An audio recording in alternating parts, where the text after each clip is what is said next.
আসসালামু আলাইকুম। কেমন আছেন সবাই?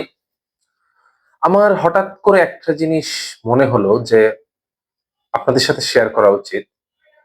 বাংলাদেশে বেশিরভাগ বিসিএস এর অ্যাপ্লিক্যান্ট কেন তার লক্ষ্য অর্জন করতে পারে না? কোথায় সমস্যাটা হয়? আসলে আপনি যখন একটা চাকরির পরীক্ষার জন্য প্রস্তুতি নিবেন, আজ হোক কাল হোক সেটাতে কিন্তু সফল হবেন। আপনার যদি প্রপার ডেডিকেশন থাকে, আপনার যদি লক্ষ্য অটুট থাকে, তাহলে কিন্তু আপনার সফল হওয়া উচিত, তাই না? আমরা তো ছোটবেলা থেকে এই জিনিসটাই পড়ে এসেছি, এই জিনিসটাই জেনে এসেছি যে মানুষ যদি কোনো লক্ষ্যে অটল থেকে কাজ করতে পারে, সেই লক্ষ্যে সে অবশ্যই সফল হয়। তাহলে কেন একটা অ্যাপ্লিক্যান্ট বছরের পর বছর পরীক্ষা দেওয়ার পরেও সফল হয় না? আমার কাছে মনে হয় এটার কয়েকটা কারণ আছে। ১ম কারণটা হচ্ছে ধৈর্য। আমরা মানুষ কিছু ক্ষেত্রে ধৈর্যশীল, কিন্তু যেই জায়গায় ধৈর্যটা দেখানো দরকার, আরেকটু ধৈর্য ধরলেই হয়তোবা সফল হতে পারতাম, সেখানে আমরা ধৈর্য ধরতে পারি না, অধৈর্য। এটা অন্যতম বড় কারণ। দ্বিতীয়ত, সঠিক পরিকল্পনার অভাব।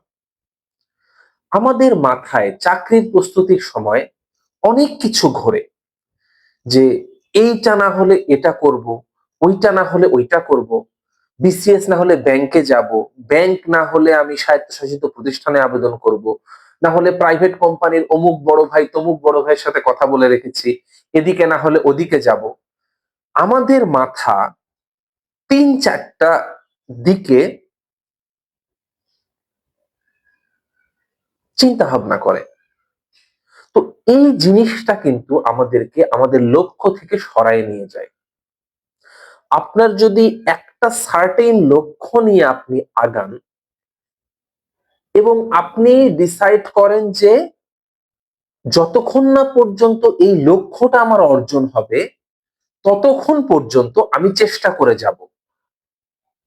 আমি আমার শেষ রক্তবিন্দু দিয়ে চেষ্টা করে যাব।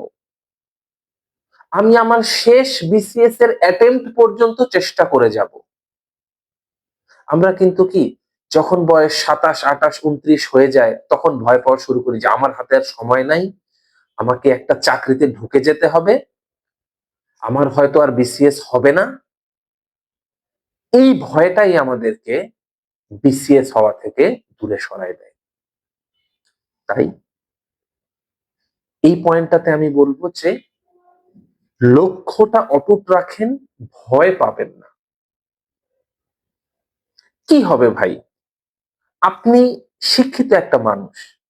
অবশ্যই যারা শিক্ষিত তারাই বিসিএস দেয়। আপনি আপনার জীবনে আপনার সামর্থ্য অনুযায়ী কিছু না কিছু করে খাবেন। না খেয়ে থাকবেন না। একটা শিক্ষিত মানুষ, একটা শিক্ষিত গ্র্যাজুয়েট ছেলে না খেয়ে থাকে না কখনো। কিছু না কিছু আপনি করবেন। শেষ সময় পর্যন্ত, শেষ চেষ্টা পর্যন্ত লক্ষ্যটা অর্জন করার চেষ্টা করে দেখুন না। কি হয়?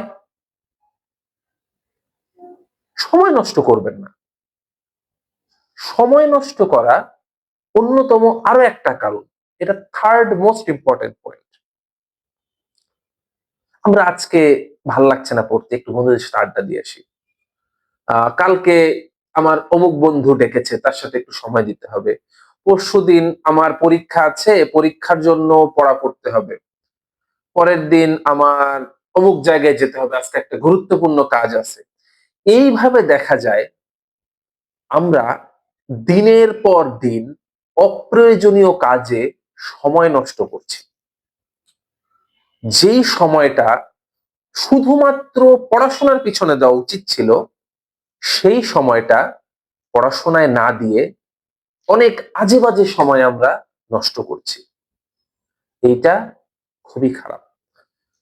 ডেইলি রুটিন ফলো করা ম্যান্ডেটরি একজন বিসিএস অ্যাপ্লিকেন্টের জন্য।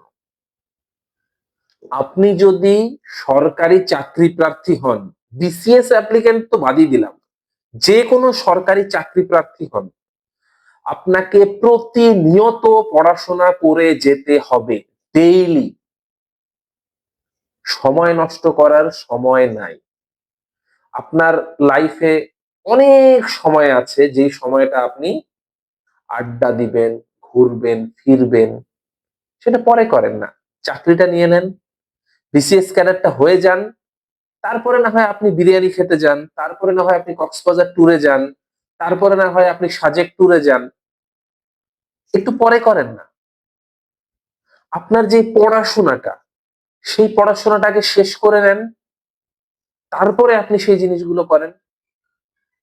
তাই সময়নিষ্ঠতা, নিয়মানুবর্তিতা এবং একাগ্রতা, বড় বড় শব্দ বললাম না অনেকগুলো, কিন্তু এটা সত্য কথা।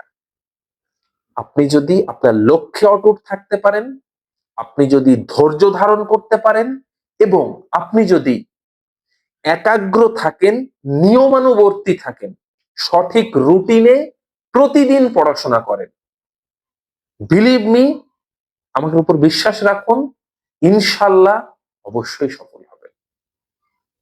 যারা চেষ্টা করে তারা সফল হয়। চেষ্টা করতে থাকুন, আজ হোক কাল হোক, সফলতা আপনার কাছে ধরা দেবেই। ভালো থাকবেন। আসসালামু আলাইকুম।